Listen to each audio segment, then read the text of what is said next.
Hello everyone, good morning. আজি একদম খোৱা উঠি ব্ৰাছ কৰি ভিডিঅ' ষ্টাৰ্ট কৰি দিছোঁ আৰু লগে লগে পানী গ্লাছ খাই ললোঁ। পানী গ্লাছ খাই পেলাই মোক লগে লগে আকৌ চাহ কাপ লাগিবই কিন্তু দেই।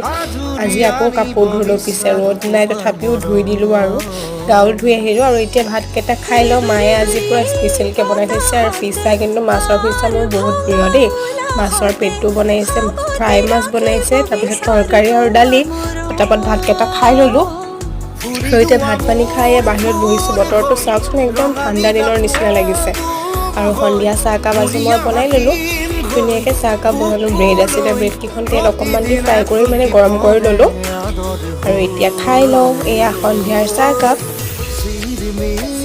খাই পেলাই অকণমান ওলাই গ'লোঁ। ওলাই যাওঁতে 8টা মানে বাজিলে। চাওকচোন, মানুহ কোনোৱে নাই ৰাস্তাত। ভাবিছিলোঁ আজি চানডে বহুত মানুহ থাকিব, কিন্তু নাই। আৰু ক'ৰবাৰ পৰা আহি সদায় আইনাখন চাবই লাগিব, মানে একদম অভ্যাস হৈ গৈছে। আৰু আজিতো বাই বাই।